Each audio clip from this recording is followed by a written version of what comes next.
Simcha, Simcha, the celebration of life.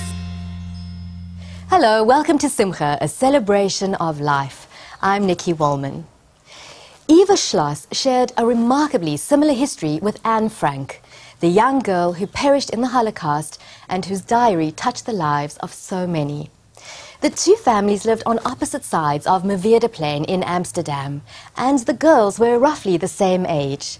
They knew each other through mutual friends, and Anne had introduced Eva to her father, Otto Frank. Both families were sent to the death camps, but unlike Anne, Eva survived 9 months in Auschwitz. A couple of months after liberation, Otto Frank married Eva's widowed mother, Fritzi, making Eva Anne Frank's stepsister.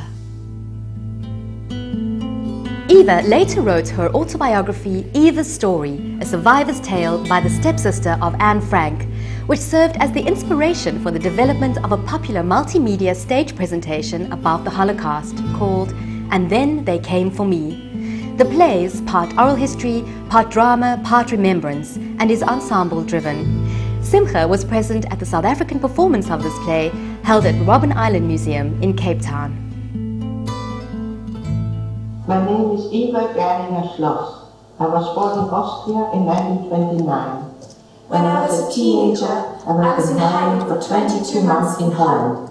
I was arrested by the Nazis and spent 9 months in the Auschwitz-Birkenau concentration camp.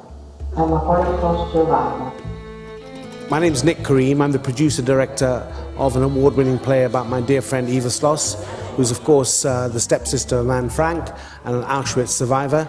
I first met her in 1997 when I co-founded the Anne Frank Declaration.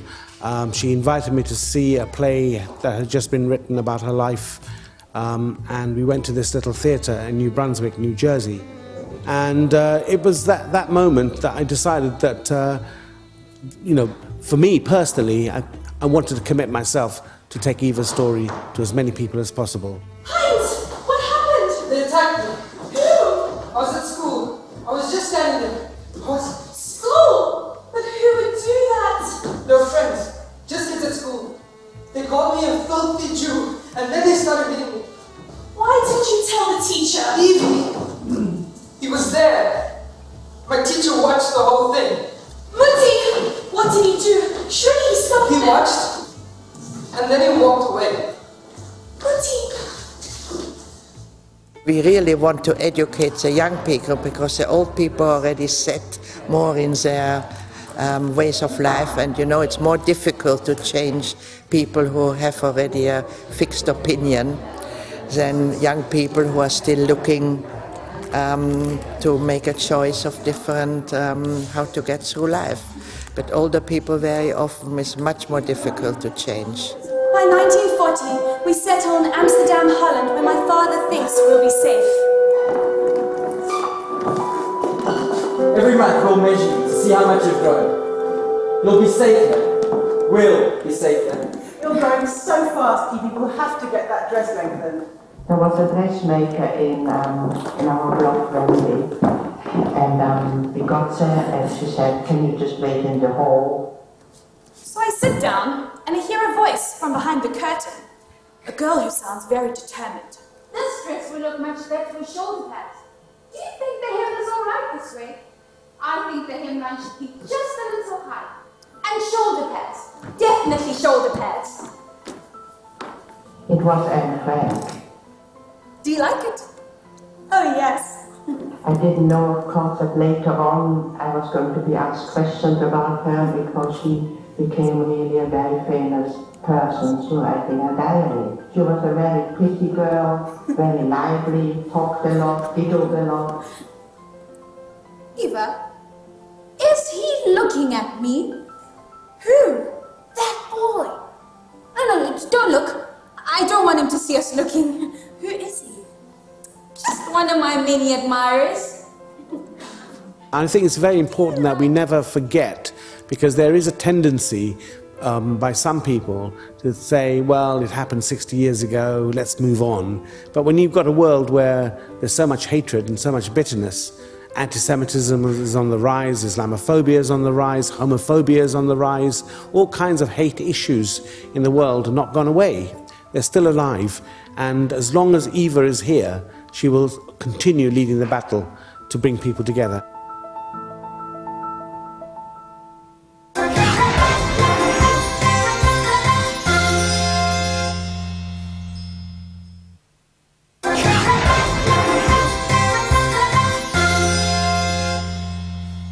The play And Then They Came For Me has been performed all over the world since it was first written in 1995. With this multi-award-winning docudrama, Eva Schloss intends to spread a message of tolerance and understanding. She explains that after the war, people said, "Never again, we've learnt our lesson." But we really haven't. There is still far too much prejudice, hatred and discrimination in the world today, and that needs to change before it's too late.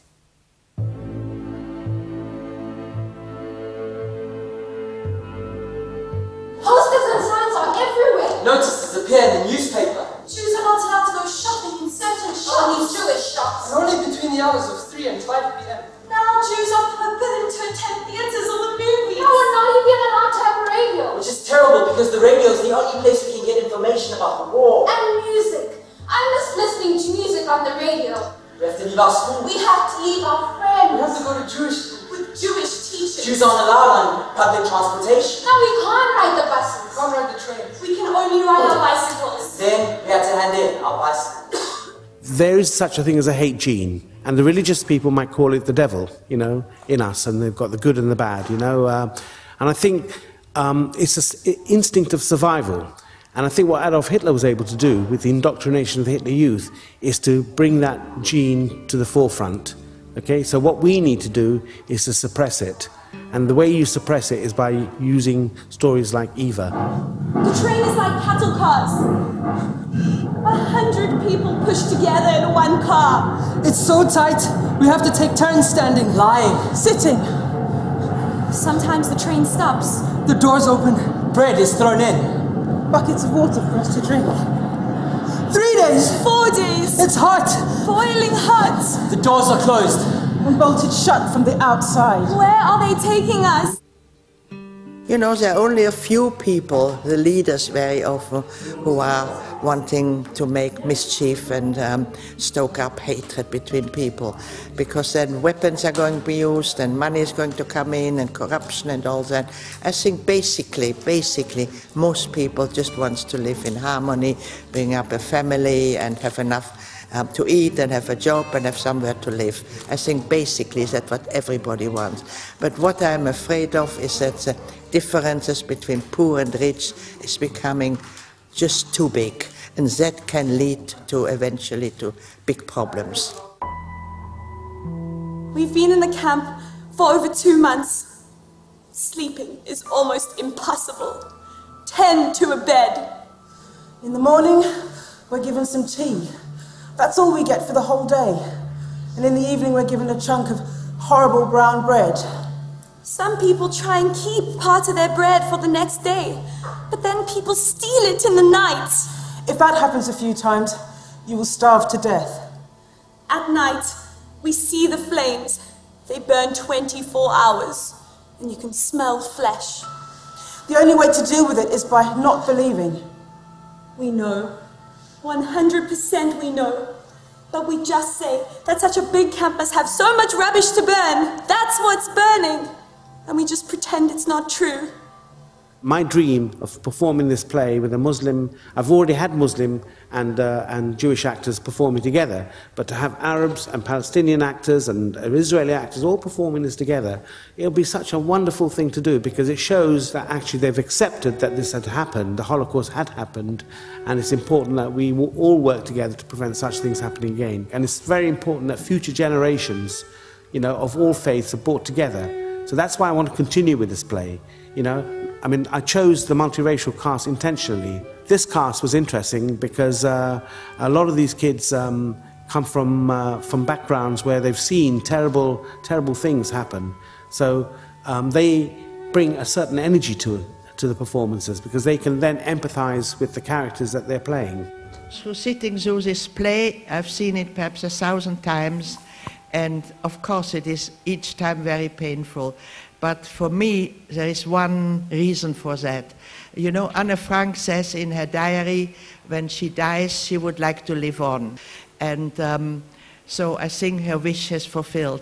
But very often my mother and me said, what about Heinz, my brother, who was as well, he was 17 years old when he was murdered, a very wonderful, gentle, artistic young man, and he's sort of forgotten by the world. But through this play, I can share him with audiences all over the world. And when you go home, perhaps you think a few moments of this wonderful boy who didn't have a chance to live. And this is really, for me, worthwhile to sit through this play. My mother is alive. I am alive. Because we've had each other, we're both still alive. Children, I promise you this. Everything you do leaves something behind. Nothing gets lost. All the good you have accomplished will continue in the lives of the people you have touched. It will make a difference to someone, somewhere, sometimes, and your achievement will be carried on. Everything is connected, like a chain that cannot be broken. Well, that brings us to the end of this week's show. Thank you so much for watching. And if you'd like to catch any of our previous episodes, you can find them on our website at www.spiritsister.co.za. And of course, we'd love to hear from you, so find us on Facebook at Spirit Sister Productions. As always, from me, Nikki, and the team, shalom and have a safe and peaceful week.